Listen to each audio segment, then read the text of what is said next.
નમસ્કાર, આપ જોઈ રહ્યા છો અરવલ્લી સમાચાર અને બુલેટિન સાથે હું છું માસૂમ। સમાચારોની શરૂઆત કરીએ હેડલાઇન્સથી।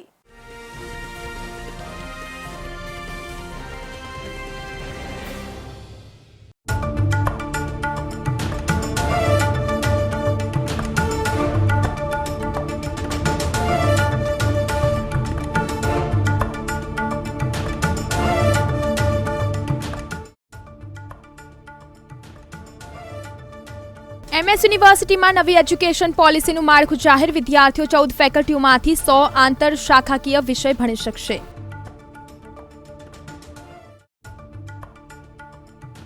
सौराष्ट्र में 3 दिवस तेज गतिथी पवन फूंकाशे। वरसाद नहीं आवे। ચોમાસું લક્ષદ્વીપ અને માલદીવના ટાપુ પર પહોંચ્યું।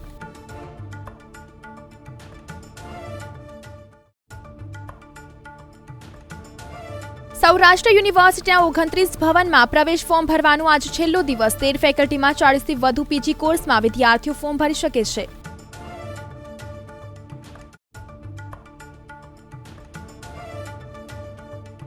सीजन तळिये गया बाद कपासना भाव में सुधारो। तळाजा सहित सौराष्ट्रना मार्केटयार्ड में कपासना भावों घटीने मनना रूपिया 1400 ની आसपास स्थिर।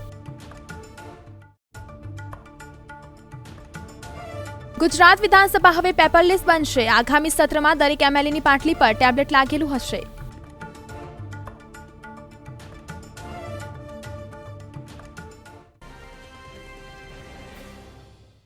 समाचारों की शुरुआत करिए तो गुजरात में ચોમાસા पहला ચોમાસા જેવો माहौल है। आ वर्षे उनाळाने बदले ચોમાસું होय तेवो माहौल है।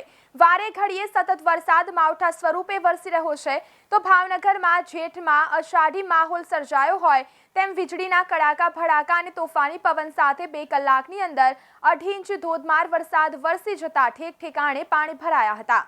તેમજ ભાવેણા વાસીઓએ તો જાણે ચોમાસું હોય તેવો અનુભવ કર્યો હતો।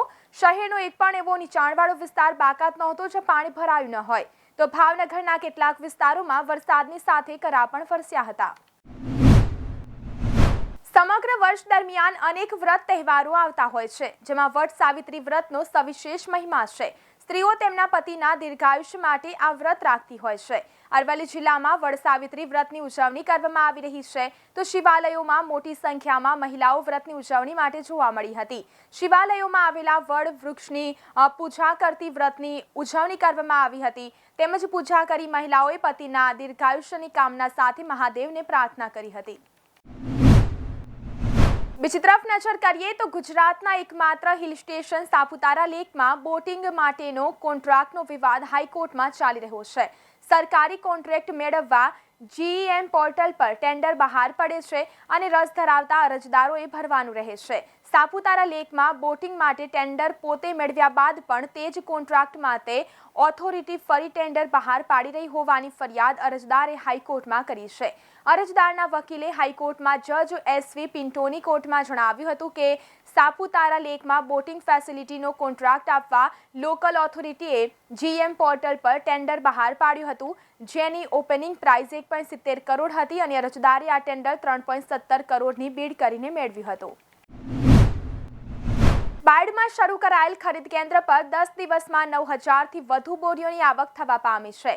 સરકાર દ્વારા પ્રતિ મણે 530 રૂપિયા ભાવ નક્કી કરતા ખેડૂતો બાજરી વેચવા ઉમટી પડતા ટ્રેક્ટરોની લાઈન લાગી છે। બાયડના ખેડૂત તુષારભાઈ એલ પટેલે જણાવ્યું કે અરવલ્લી જિલ્લામાં સૌથી વધુ બટાકાનું વાવેતર ધનસુરા અને બાયડ તાલુકામાં થતું હોય છે। બટાકામાં ખેડૂતને ભારે નુકસાની વેઠવી પડી છે ત્યારે હવે બાજરીનો ખરીદી કેન્દ્ર શરૂ થતા ખેડૂત બાજરી ખરીદ કેન્દ્ર પર જવા તજવીજ હાથ ધરી રહ્યો છે। તેમજ સરકાર દ્વારા પ્રતિમણ 530 રૂપિયા ભાવ નક્કી કરતા ખેડૂતને થોડા અંશે રાહત મળી છે। બાયડ ગોડાઉન મેનેજર ધવલ કોટવાલે જણાવ્યું હતું કે સરકાર દ્વારા અરવલ્લી જિલ્લામાં પ્રથમ બાજરીનું ખરીદ કેન્દ્ર બાયડમાં શરૂ કરાયું છે।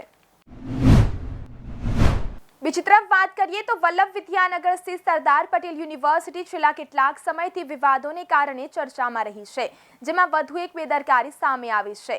યુનિવર્સિટી દ્વારા રેગ્યુલર પરીક્ષાના પરિણામ બાદ એનસીની પરીક્ષા લેવાઈ જાય એ પછી રીએસેસમેન્ટનું તેમજ પરિણામ આવે છે જેને કારણે અનેક વિદ્યાર્થીઓને હાલાકીનો સામનો કરવો પડે છે જેથી વિદ્યાર્થી પાંખ એબીવીપી દ્વારા યુનિવર્સિટીના સત્તાધીશોને આવેદનપત્ર આપવામાં આવ્યું હતું। સરદાર પટેલ યુનિવર્સિટી દ્વારા કોઈવાર પરિણામ મોડા જાહેર કરાય છે તો ક્યારેક ફી વધારો કરાય છે। હવે એનસીની પરીક્ષા બાદ રીએસેસમેન્ટનું પરિણામ આપે છે.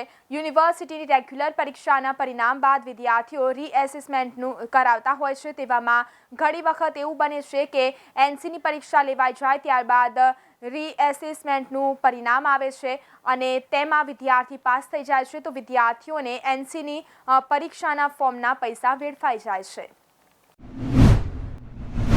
રાજ્ય પરીક્ષા બોર્ડ દ્વારા ગત 27 એપ્રિલના રોજ ધોરણ 5ના વિદ્યાર્થીઓની સીઈટી પરીક્ષા લેવામાં આવી હતી, જ્યારે 1 જૂનના રોજ પરિણામ જાહેર કરવામાં આવશે તેમ જણાવવામાં આવ્યું હતું. પરંતુ વિદ્યાર્થીઓનું શૈક્ષણિક સત્ર શરૂ થવા આવી ગયું હોવા છતાં પરિણામ જાહેર કરવામાં આવ્યું નથી, જેને લઈને પરીક્ષા આપનાર 6 લાખ વિદ્યાર્થીના વાલીઓને ચિંતા થઈ રહી છે. મોડલ શાળામાં પ્રવેશ માટે રાજ્ય પરીક્ષા બોર્ડ દ્વારા ગત 27 એપ્રિલના રોજ પરીક્ષા લેવામાં આવી હતી, જેમાં સમગ્ર રાજ્યમાંથી અંદાજિત 6 લાખ વિદ્યાર્થીઓએ પરીક્ષા આપી હતી. તે સમયે રાજ્ય પરીક્ષા બોર્ડના સત્તાધીશો દ્વારા 1 જૂનના રોજ પરિણામ જાહેર કરવાનો વાયદો કરવામાં આવ્યો હતો, જો કે હજુ 3 જૂન સુધી પરિણામ જાહેર કરવામાં નથી આવ્યું. રાજકોટ સહિત સૌરાષ્ટ્રભરમાં શુક્રવારે ગરમી અને બફારો બની રહેશે. હવામાન ખાતાના જણાવ્યા અનુસાર હજુ 3 દિવસ સુધી તેજ ગતિથી પવનો ફૂંકાશે, પરંતુ વરસાદ નહીં આવે. હાલ ચોમાસું લક્ષદ્વીપ અને માલદીવના ટાપુ પર પહોંચ્યું છે. 3 દિવસ ગરમી બફારો બંને અનુભવાશે. હવામાન ખાતાના જણાવ્યા અનુસાર તાપમાન 40 થી 42 ડિગ્રીની આજુબાજુ રહેશે. શુક્રવારે રાજકોટમાં મહત્તમ તાપમાન 40.3 ડિગ્રી હતું. સૌથી ઊંચું તાપમાન ભાવનગર ખાતે 41 ડિગ્રી નોંધાયું હતું. દ્વારકા, ઓખા, પોરબંદર, વેરાવળ, સુરેન્દ્રનગર, મહુવા અને કેશોદમાં 33 થી 39 ડિગ્રીની વચ્ચે તાપમાન નોંધાયું હતું. હવામાન ખાતાના જણાવ્યા અનુસાર હાલ ચોમાસું લક્ષદ્વીપ અને માલદીવના ટાપુ પર પહોંચ્યું છે. 2-3 દિવસમાં કેરળમાં પહોંચશે તેવી સંભાવના છે. કેરળ પહોંચ્યા બાદ ગુજરાત અને સૌરાષ્ટ્રમાં પહોંચશે. દરિયાકાંઠે તેમજ તેજ ગતિથી પવન ફૂંકાશે, જ્યારે સૌરાષ્ટ્રમાં પવનની ઝડપ 30 થી 40 ડિગ્રીની વચ્ચે રહેશે. તેમજ સૌરાષ્ટ્રમાં મુખ્યત્વે જામનગર, મોરબી, દ્વારકા, સુરેન્દ્રનગરમાં પવનની ઝડપ વધુ રહેશે. દિવસમાં ગરમી રહેશે. બીજી તરફ વાત કરીએ તો એમએસ યુનિવર્સિટીમાં નવી એજ્યુકેશન પોલિસીનું માળખું જાહેર કરાયું છે. દરેક ફેકલ્ટીમાં 44 ક્રેડિટનો કોર્સ વિદ્યાર્થીઓએ ભણવાનો રહેશે. વિદ્યાર્થીઓ 100 ઇન્ટરડિસિપ્લિનરી વિષય 14 ફેકલ્ટીમાંથી પસંદ કરી શકશે. 50% મેજરના વિષય પૂછાશે, જ્યારે 20% માઇનોર વિષયના પેપર પૂછાશે. મહારાજા સયાજીરાવ યુનિવર્સિટીમાં નવી એજ્યુકેશન પોલિસી માટેનું માળખું જાહેર કરવામાં આવ્યું છે, જે એક સમાન રાખવામાં આવ્યું છે. દરેક ફેકલ્ટીમાં પ્રથમ સેમેસ્ટરમાં 22 ક્રેડિટ અને બીજા સેમેસ્ટરમાં 22 ક્રેડિટ મળીને સમગ્ર વર્ષ દરમિયાન 44 ક્રેડિટનો કોર્સ ભણવાનો રહેશે. વિદ્યાર્થીઓને 50% મેજર વિષયનો અભ્યાસ કરવો પડશે, 20% માઇનોર વિષયનો અભ્યાસ કરવો પડશે, 10% ઇન્ટરડિસિપ્લિનરી રાખવામાં આવ્યા છે, 20% એબિલિટી ડેવલપમેન્ટ અને સ્કિલ ડેવલપમેન્ટ રાખવામાં આવ્યા છે. યુનિવર્સિટીની 14 ફેકલ્ટીઓમાંથી વિદ્યાર્થીઓ 100 ઇન્ટરડિસિપ્લિનરી વિષયની પસંદ કરીને તેનો અભ્યાસ કરી શકશે. તેવી જ રીતે એબિલિટી ડેવલપમેન્ટ અને સ્કિલ ડેવલપમેન્ટમાં પણ વિદ્યાર્થીઓ તેમની પસંદગીના વિષયોનો અભ્યાસ કરી શકશે. યુનિવર્સિટીની તમામ ફેકલ્ટીઓમાં એક સરખું માળખું રાખવાની સૂચનાઓ આપવામાં આવી છે.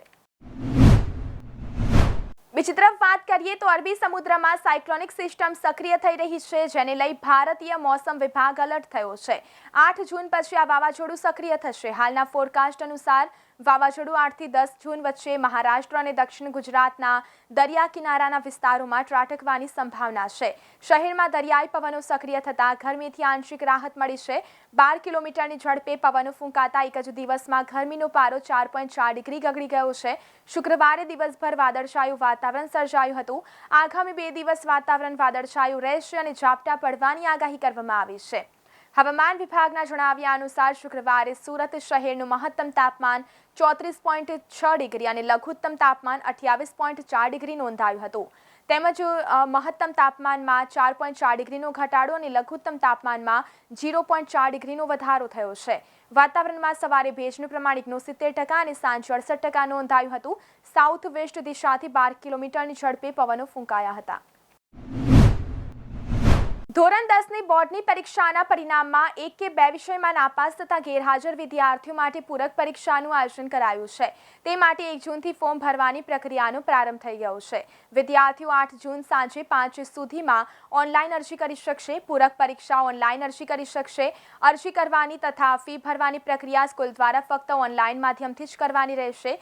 માર્ચ 2023ની પરીક્ષામાં એક કે બે વિષયમાં નાપાસ છે તેવા વિદ્યાર્થીઓમાં ઓનલાઈન અરજી કરવાની પ્રક્રિયામાં ગણિત વિષયની પસંદગી બદલી શકાશે. એટલે કે સ્ટાન્ડર્ડ ગણિતમાં નાપાસ વિદ્યાર્થી સ્ટાન્ડર્ડ ગણિતના બદલે બેઝિક ગણિત વિકલ્પ તરીકે બદલી શકશે. જે વિદ્યાર્થી માર્ચ 2023ની પરીક્ષામાં બેઝિક ગણિત સાથે પાસ થયો છે અને તે ધોરણ 11 વિજ્ઞાન પ્રવાહમાં A-B ગ્રુપમાં પ્રવેશ મેળવવા માંગે છે તે વિદ્યાર્થી જે સ્કૂલમાંથી ધોરણ 10ની માર્ચ 2023ની પરીક્ષા માટે અરજી કરેલી હોય તે જ સ્કૂલમાંથી સ્ટાન્ડર્ડ ગણિત વિષય માટે ઓનલાઈન અરજી કરી શકશે. બીજી તરફ વાત કરીએ તો અમદાવાદના ડોમેસ્ટિક એરપોર્ટ પરથી ઇન્ડિગોએ આગ્રા અને કોલ્હાપુર સેક્ટરની ફ્લાઇટ બંધ કરી છે. એરલાઇન કંપનીએ આ બંને ફ્લાઇટ સમર શેડ્યુલ ગત એપ્રિલમાં શરૂ કરી હતી અને હવે આ ફ્લાઇટ 2 મહિના માટે બંધ કરવાનો નિર્ણય લેવામાં આવ્યો છે. મહત્વનું એ છે કે આર્થિક સંકળામણનો સામનો કરી રહેલી ગો ફર્સ્ટ એરલાઇને અમદાવાદ એરપોર્ટ પરથી પણ 6 સેક્ટર પર ફ્લાઇટો બંધ કરી દીધી છે. આમ એરપોર્ટ પરથી ફ્લાઇટોની સંખ્યામાં ઘટાડો થયો છે. અમદાવાદથી આગ્રાની ફ્લાઇટ એરપોર્ટ પરથી સપ્તાહમાં 4 દિવસ ઓપરેટ થતી હતી. તે દરમિયાન હવે આ ફ્લાઇટ અમદાવાદથી કોલ્હાપુર પણ તેમજ કનેક્ટ થતી હતી. આ બંને સેક્ટર પર એરલાઇન પેસેન્જરો લોડ ફેક્ટર સારું મળી રહેતો હતો. જોકે ઉનાળુ વેકેશન પૂર્ણ થતાં હવે મુસાફરોનો પ્રવાહ ઘટશે, જેના કારણે 2 મહિના માટે આ સેક્ટર માટે ફ્લાઇટ ઓપરેટ નહીં કરી આગામી 15 જૂનથી અમદાવાદ કોચી વચ્ચે આકાશ એર ડાયરેક્ટ ફ્લાઇટ શરૂ કરશે, જેનું વન વે ફેર ₹4700 થી ₹58 વચ્ચે રહેશે. બીજી તરફ નજર કરીએ તો વેસ્ટર્ન ડિસ્ટર્બન્સની સાથે જમ્મુ અને તેની આસપાસ સર્જાયેલા સાયક્લોનિક સર્ક્યુલેશનથી દક્ષિણ પશ્ચિમ રાજસ્થાન અને તેની આસપાસના વિસ્તારોમાં સાયક્લોનિક સર્ક્યુલેશન સિસ્ટમ સક્રિય છે. આ બંને સિસ્ટમની અસર હેઠળ અમદાવાદ સહિત રાજ્યના અનેક વિસ્તારોમાં વાદળછાયું વાતાવરણ રહેવાની સાથે કેટલીક જગ્યાઓએ વીજળીના ચમકારા સાથે વરસાદ થવાની શક્યતા હવામાન વિભાગે વ્યક્ત કરી છે. જ્યારે અમદાવાદમાં આગામી 24 કલાક દરમિયાન વીજળીના કડાકા તેમજ 30 થી 40 કિલોમીટરની ઝડપે પવન ફૂંકાવાની સાથે વરસાદની પણ શક્યતાઓ છે. હવામાન વિભાગની યાદીમાં જણાવ્યા અનુસાર હાલ સક્રિય 2 સાયક્લોનિક સર્ક્યુલેશન સિસ્ટમને પગલે અમદાવાદ સહિત રાજ્યના અનેક વિસ્તારોમાં વાદળછાયું વાતાવરણ રહેવાની સાથે મહત્તમ તાપમાનમાં નજીવો ઘટાડો થયો હતો. પવન સાથે મધ્ય ગુજરાતના આણંદ, ભરૂચ, વડોદરા તેમજ સૌરાષ્ટ્રના ભાવનગર અને બોટાદ ખાતે પણ વરસાદી ઝાપટા પડવાની શક્યતાઓ છે. તો આ સાથે બુલેટિનમાં અત્યારે બસ આટલું જ. વધુ સમાચાર જોવા માટે જોતા રહો અરવલ્લી સમાચાર, એટલે તમારો વિસ્તાર, તમારી વાત.